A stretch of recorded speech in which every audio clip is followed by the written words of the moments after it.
Alright, I'm going to try and make all these in one night because I have the energy to, and I'm not ready to go to bed yet. So, double C tuning, or double D tuning, depending on who you are, is. I need to get in frame. There we go. Okay, first string is tuned to a D, second string is tuned to a C, third is tuned to a G, and fourth is tuned to a C, and then fifth is tuned to a G. So your third string and your fifth string are G, they're just one octave apart. And your fourth and second strings are C, they're just an octave apart. All an octave means is it's the next C. So if you're on a piano and you got C, and you go D, E, F, G, A, B, C. It's just your next C. That's all it is. So this is obviously the first tuning you're going to be learning on. It's very useful for playing with fiddle players because whenever you have your capo on your second fret, your first, third, and fourth strings are the same as the fiddle's first, second, and third strings. This is an E, this is an A, and this is a D. So that's just like a fiddle. A fiddle's first three strings. So this is a great tuning for playing fiddle tunes. I think that's all I need to say about that. Oh yeah, how to get into this tuning if you don't have a tuner is your second string at the second fret and your first string will be the same note. Sounds like they're just about close. You can play them at the same time. It's almost the same note. Your second string, or not second, your third string at the fifth fret and your second string are the same note. Like I said, they're almost in tune. And then your fourth string at the seventh fret and your third string are at the same note. Just about. And then your first string at the fifth fret and your fifth string will be the same note. So that's how you get into that if you don't have a tuner. It doesn't matter what note you start with, just so long as they're tuned relatively to each other like that, you're in double C tuning, even if you don't start out with a C. Okay, so chords in this tuning.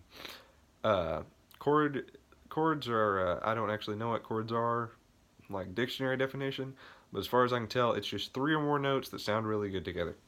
So like this is a C chord, and it sounds really nice, and this is an F chord, and this sounds really nice, and this is an A minor chord, and it sounds really nice. So folk music, and you will not need to know this, this is more music theory, always uses the 1-4-5 system in the natural numbering system. And what that means is, if your root note is a C, so you start with a C chord, right? If your root is a C, you count up in letters. 1, 2, 3, 4. So 4 letters away from a C is an F. Okay? And then 5, your next note is a G. Okay? So that's 1-4-5. That's how all folk music is written, is 1-4-5. So and you can tell that sounds really pretty because if you play them in order, it goes. Sounds really good, you know. Your 4 and 5 chords are more tension, and then your first is release. And that's basically how you make music. So your C chord, which is what we're going to start with, is all you got to do is take one finger and put it on the first string at the second fret, and then just strum down.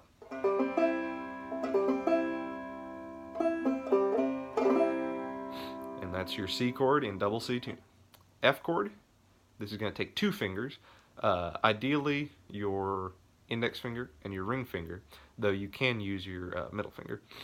And you're going to put your index finger on your third string second fret.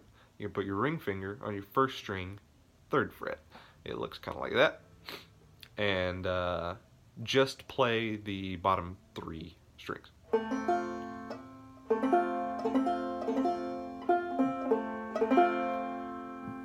So that's F, that is your 4 chord.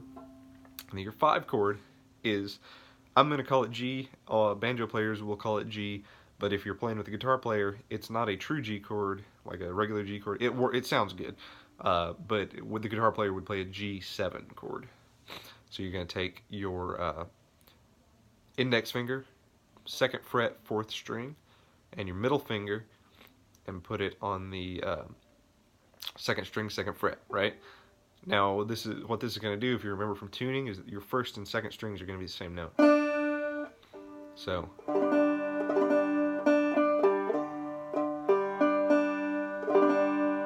right?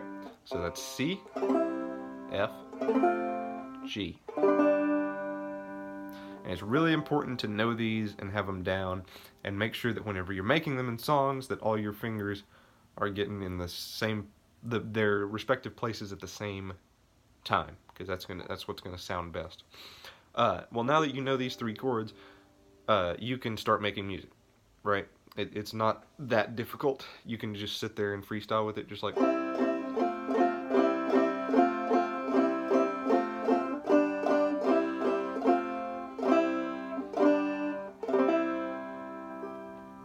You can just make up songs doing that. Or you can go to a popular song that uses those 3 chords and figure out how to play it. And now, I mean, that's the 3 main chords in double C tuning. So that's the basics out of the way. Now I'm going to say cut and say that this is, now we're going from the basics, which you're going to need to know just to start, into the more advanced stuff, so come back to this later when you need it. Is we're going to be going to more advanced chords and rarer chords that you're going to find in this tuning. So, the other chord you're going to need quite a lot, especially when you play waltzes, is A minor.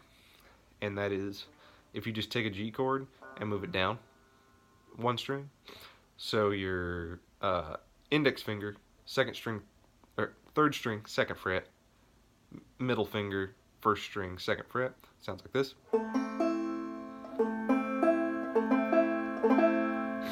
It's very, reminds me of Johnny Cash's cover of Hurt. I think that actually starts with an A minor, but probably why it reminds me of it. That's A minor. Now, there's other ways to get the sounds of your 1, 4, and 5 chords further up the neck. So, there's no easy way to explain it, so I'm just going to jump into it. So this is a C chord. 2 notes up from C is a D, right? So this nut is right here, and we're fretting the 1st string 2 frets away from the nut. Well, what you can do to make a D chord is take your index finger and fret all these strings at the same time with that 1 finger, and then take your middle or ring finger and put it, so this is your new nut basically right here. Put it 2 frets away and you get a D. So C, D. See what it does to it? So that's a D chord. You're not really going to ever use that unless you're just sitting there freestyling. But chords you will use are different variants of the C chord. So this sound can be produced, and you can produce it pretty often at the 5th fret and the 3rd fret. So if you come to the 5th fret, and this is going to take 3 fingers, you put your ring finger, 1st fret, 5th string, take your index finger and put it on the 2nd string at the 4th fret, and then your middle and put it at the 5th fret on the 3rd string. So it makes this kind of triangle that points this way. And you strum that. Sounds really pretty. You don't have to use all 3 fingers if you just want to use 2 and do your 1st and 2nd string with what I just showed you. You get that same effect. Sounds pretty much the same. You can just barely tell the difference from, and there's just barely a difference. If you want to get that same sound but lower, you can take this and slide it down 2 frets. so that your middle finger is now on your 3rd fret and your index is now on your 2nd, and so it's the same sound kind of. So if you go and then C chord, it's all kind of the same chord.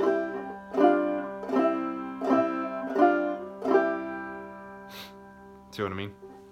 And then the other one you might need to know is your high F chord, which is, once again, we're going to be using our index finger to make a nut. This is called barring, by the way. This would be like a bar chord, right? And then we're going to do the same thing we did the D chord, 2 frets. So your ring finger is going to be on the 7th fret on the 1st string, and then it's going to be barred by your index at the 5th fret, and it makes this lovely noise. So we have this, F, we have D, and then C. You know, it's the same shape, you just moved it down. And I think that's it. If you want to get a really high C chord, your 12th fret is where the notes reset. So you have C, and then do, do, do, do, do, do. This is the next C, your 12th fret. So you can bar, and then take your middle finger and put it 2 frets down. And that's just an octave higher of this. Not really ever going to use that, it's just interesting to know. But yeah, that is your double C tuning, chord shapes, and uses. Is there anything else interesting about this tuning that I can think of? Not really. I really like this tuning because, well, it's similar to fiddle, and your 4th string is so low. It's a wonderful bass noise. But yeah, that's it for this one. I'm going to teach you to play Old Molly Hare in the next one, which is the first song I ever learned for banjo, and the first song, hopefully, that you will learn. So I'll see you for that one.